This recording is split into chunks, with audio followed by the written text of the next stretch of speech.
It was a bright and crisp morning in Maple Grove, a quiet suburban neighborhood where families strolled down tree-lined streets and children laughed while playing in the yard. The sun shone through the oak trees that adorned every corner, casting long shadows across neatly manicured lawns. It was the kind of place where everyone knew everyone, where life felt predictable, safe, and peaceful. But like all small towns, that peacefulness was easily disturbed, and when Karen, a relatively new resident with a reputation for challenging authority, moved into 174 Maple Avenue, the storm clouds started gathering. It wasn't long before things took a turn. Karen had always been one to push boundaries. From day one, she made it clear that she didn't quite share the same respect for the neighborhood's established rules. She'd taken one look at the mailbox near the curb and decided it didn't suit her, installing a brand new one without asking for permission from the neighborhood association. She didn't think she needed to. The neighbors grumbled but kept their distance, at least, until the trash problem began. It started innocently enough. Karen had let her garbage can sit a little longer than usual, but soon, her trash piled up, uncollected, right in front of her property. It wasn't just a few bags.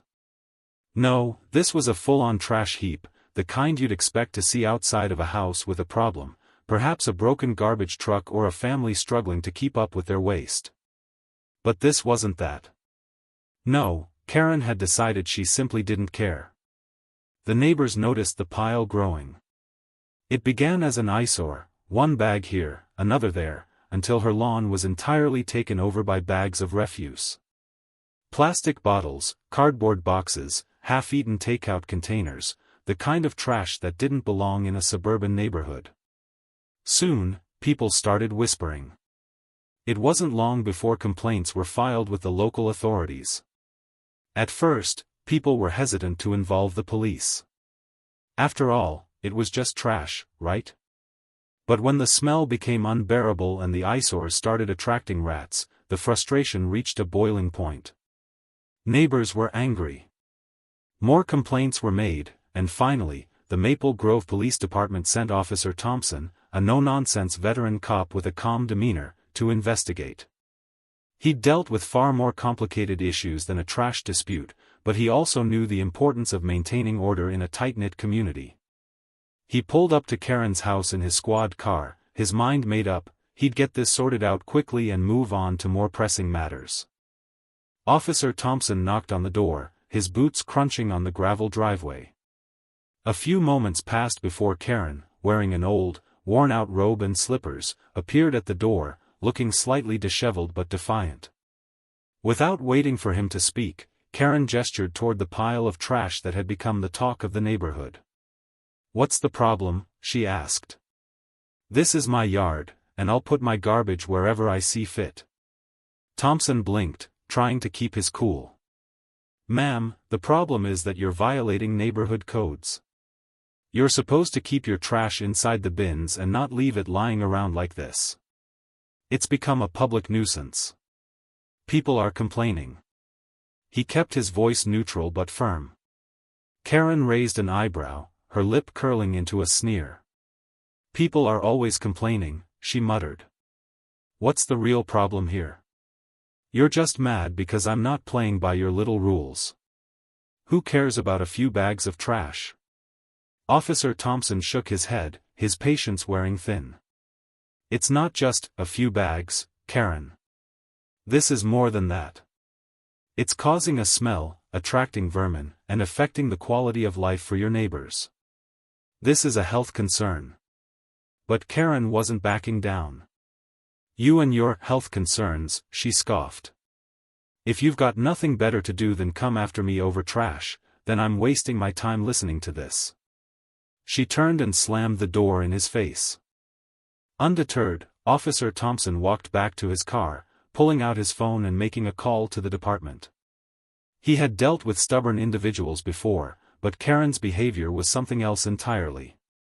He knew it wouldn't be long before other residents started to protest, and with the local media being involved, it could easily spiral out of control. His conversation with his superior was short. It was clear he needed to bring backup. A few more officers were sent to the scene, and before long, a crowd began to form in front of Karen's house. Neighbors gathered on their porches, some with cameras in hand, watching to see how this would unfold. Karen, watching from her window, saw the officers arrive and immediately began to rant. She called the police bullies, accusing them of harassing her for no reason. By now, her voice was raised, her hands thrown up in exaggerated gestures as she spoke to no one in particular. But the crowd outside was growing, and word had spread like wildfire. Some residents were beginning to chant, demanding the officers take action, while others shouted insults at Karen. The scene was escalating, and Karen was still defiant. The media arrived. A camera crew set up across the street, their bright lights flashing as they filmed the growing spectacle. Reporters started to ask questions. Was Karen simply a rebel against authority, or was she truly in the wrong? As the cameras rolled, Karen put on her most dramatic performance. She began ranting about how her civil rights were being violated. She painted herself as a victim of petty rules enforced by power-hungry cops. It was becoming more of a public spectacle than anyone could have predicted. Back at the scene, Officer Thompson and his fellow officers tried to reason with her again, but Karen had already made up her mind. She wasn't going to follow anyone's rules, especially not the law. She started shouting that she would take legal action against the city for unlawful harassment, even claiming that the trash pile was simply her personal property and that she had every right to keep it there. The police officers, now flanked by several patrol cars, had no choice but to start issuing citations, but Karen refused to accept the papers, tossing them to the ground in front of the officers. The neighborhood, once peaceful and quiet, was now divided. Some residents stood behind Karen, arguing that the city was overstepping its bounds, while others sided with the officers, insisting that no one should be allowed to undermine the community's rules. Tensions were high, and the standoff continued for hours, with Karen defiantly standing her ground while the officers patiently attempted to calm the situation. By the time night fell, the trash pile was still there. The media coverage had shifted from being a local curiosity to an evening news segment. It had become a symbol of larger issues: personal rights versus public order, individual defiance against communal responsibility. As Karen sat inside, staring out her window at the scene unfolding on her front lawn, she could hear the mutterings of her neighbors and the whir of camera lenses capturing every moment. She wasn't backing down, and neither were the officers. The situation, which started with something as simple as a pile of trash, had turned into a standoff that would be remembered for years to come. The next morning, things didn't improve. Neighbors filed more complaints, and the city council started discussing potential fines for non-compliance. Karen, having been served multiple citations, still refused to budge. She had turned her dispute with the city into something personal, a war of wills between her and the establishment. The media continued to cover the ongoing conflict, but as the story stretched on, public opinion began to shift. More and more residents sided with the city, recognizing the need for order in their neighborhood. It wasn't long before Karen realized that her once defiant stand was beginning to cost her more than she'd anticipated. With the public turning against her, the pressure mounted. She started receiving anonymous letters from neighbors who demanded that she clean up her mess or face further legal action. And while Karen still fought, there was a growing sense that the entire neighborhood was ready to move on, move past her defiance, and find peace again. In the end, it was the trash pile that did it. The sheer absurdity of the situation brought about an unexpected resolution. Karen, now exhausted from her standoff with both the police and the neighborhood, reluctantly cleaned up the mess. The pile of trash, once a symbol of her defiance, was hauled away, and the neighborhood could breathe easy again.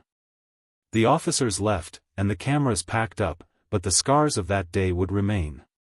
For the residents of Maple Grove, it wasn't just about trash anymore. It was about standing up for what was right, and maintaining the integrity of their community. It had been a messy, frustrating affair, but in the end, the rules had prevailed. As for Karen, she eventually moved out of Maple Grove, but not without leaving a legacy of conflict. The neighborhood had learned a valuable lesson: sometimes, even the smallest issue can escalate into something much larger if you refuse to back down. In this case, the trash had been more than just waste. It had been a test of patience, unity, and the power of community. This script provides a detailed, immersive narrative and captures the escalating conflict of Karen versus the neighborhood, focusing on the unfolding trash dispute. The voiceover should be divided into multiple segments to maintain pacing and engagement while allowing room for reflection on the lessons learned from the conflict.